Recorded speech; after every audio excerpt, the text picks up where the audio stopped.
കർത്താവിൻ്റെ അതിപരിശുദ്ധമായ നാമം വാഴ്ത്തപ്പെടുമാറാകട്ടെ. പ്രിയപ്പെട്ടവരെ, നമുക്കൊരിക്കൽ കൂടി ഒന്നു ചേരുവാൻ കർത്താവ് തന്ന അവസരങ്ങളെ ഓർത്ത് നന്ദിയോട് സ്തോത്രം ചെയ്യുന്നു. നമുക്ക് ദൈവത്തെ സ്തുതിക്കാം. പ്രിയപ്പെട്ടവരെ, നമുക്ക് ദൈവത്തെ വാഴ്ത്താം. 139 സങ്കീർത്തനം അതിൻ്റെ 1, 2, 3 വാക്യങ്ങൾ ഇപ്രകാരമാണ്: കർത്താവെ, അവിടെ നിന്നെ പരിശോധിച്ചറിഞ്ഞിരിക്കുന്നു. ഞാൻ ഇരിക്കുന്നതും എഴുന്നേൽക്കുന്നതും അവിടുന്ന് അറിയുന്നു. എൻ്റെ വിചാരങ്ങൾ അവിടുന്ന് അകലെ നിന്ന് മനസ്സിലാക്കുന്നു. എൻ്റെ മാർഗങ്ങൾ അങ്ങേക്ക് നന്നായി അറിയാം. കർത്താവിൻ്റെ വചനം. പ്രിയപ്പെട്ടവരെ, കർത്താവ് നമ്മളെ നന്നായി മനസ്സിലാക്കുന്നു.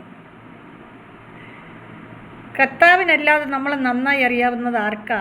മോശയോട് കർത്താവ് പറയുകയാണ്, നിന്നെ എനിക്ക് നന്നായി അറിയാം, നീ എൻ്റെ പ്രീതി നേടിയിരിക്കുന്നു. പ്രിയപ്പെട്ടവരെ, നമ്മളെ നന്നായി അറിയാമെന്ന് പറയുന്നത് നമ്മുടെ കർത്താവല്ലാതെ മറ്റാരും ഇല്ല. മറ്റാർക്കും നമ്മളെ നന്നായി അറിഞ്ഞൂടാ താനും.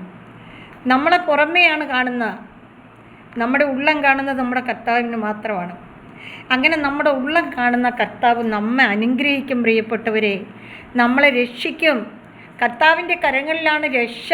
ആ രക്ഷ നമുക്ക് മേടിച്ചെടുക്കണ്ടേ? ആ രക്ഷയിലേക്ക് നമുക്ക് മുന്നോട്ട് പോകണ്ടേ? അന്നേരം നമ്മൾ ഇരിക്കുന്നതും എഴുന്നേൽക്കുന്നതും നടക്കുന്നതും എല്ലാം അറിയുന്ന സ്വർഗീയ പിതാവ്. നമ്മൾ യാത്ര ചെയ്യുമ്പോൾ പ്രാർത്ഥിക്കണം, വീട്ടിലായിരിക്കുമ്പോൾ പ്രാർത്ഥിക്കണം, ഇരിക്കുമ്പോഴും എഴുന്നേൽക്കുമ്പോഴും ഒക്കെയും കർത്താവിനെ വിളിക്കണം. ഹല്ലേലൂയ! ഒരു മടിയും കൂടാതെ കർത്താവിനെ മഹത്വപ്പെടുത്തണം. ഹല്ലേലൂയ! ദൈവത്തിൻ്റെ അതിപരിശുദ്ധമായ സ്നേഹത്തെ മുറുകെ പിടിച്ചുകൊണ്ട് ആ സ്നേഹം മറ്റുള്ളവർക്ക് പകർന്നു കൊടുക്കണം. പ്രിയപ്പെട്ടവരെ, എങ്കിൽ മാത്രമേ നമ്മുടെ ദൈവവും നമ്മളുമായിട്ട് ബന്ധമുണ്ടാകത്തുള്ളൂ, ഗാഢമായ ബന്ധം. ഹല്ലേലൂയ! അങ്ങനെ നമ്മൾ ദൈവത്തിൻ്റെ സ്നേഹത്തിൽ ഒട്ടിച്ചേർന്ന് നിൽക്കണം. ഹല്ലേലൂയ! അങ്ങനെ നമ്മുടെ പരിശുദ്ധനായ ദൈവത്തിൻ്റെ കരങ്ങളിൽ നമ്മൾ ചേർന്നിരിക്കുമ്പോൾ ദൈവം നമ്മോട് പറയും, എനിക്ക് നിന്നെ നന്നായി അറിയാം മോനെ, മോളെ, എനിക്ക് നിന്നെ നന്നായി അറിയാം. നീ എൻ്റെ പ്രീതി നേടിയിരിക്കുന്നു, നീ എൻ്റേതാണ്. നിന്നെ എവിടെ പോയാലും നിൻ്റെ മുൻപിലും പിൻപിലും എല്ലാം ഞാൻ നിനക്ക് കാവലായിരിക്കും. കണ്ടോ പ്രിയപ്പെട്ടവരെ, ഈ അറിവ് വേണം നമുക്ക്. ഈ അറിവിൽ നമുക്ക് മുന്നോട്ട് നീങ്ങണം. നമ്മുടെ ദൈവം തരുന്ന നന്മകൾ നമുക്ക് ആസ്വദിക്കണ്ടേ? നമുക്ക് ദൈവത്തിൻ്റെ കൂടെ ആയിരിക്കണ്ടേ? ദൈവത്തിൻ്റെ പ്രിയപ്പെട്ട മക്കളാകണ്ടേ? നമുക്ക് പ്രാർത്ഥിക്കാം.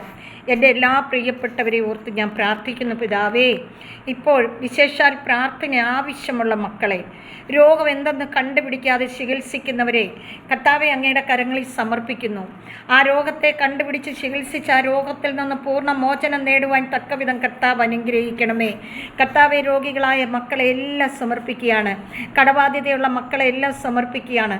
അന്ധകാരത്തിൽ ആണ്ടുപോയ മക്കളെ സമർപ്പിക്കുകയാണ്.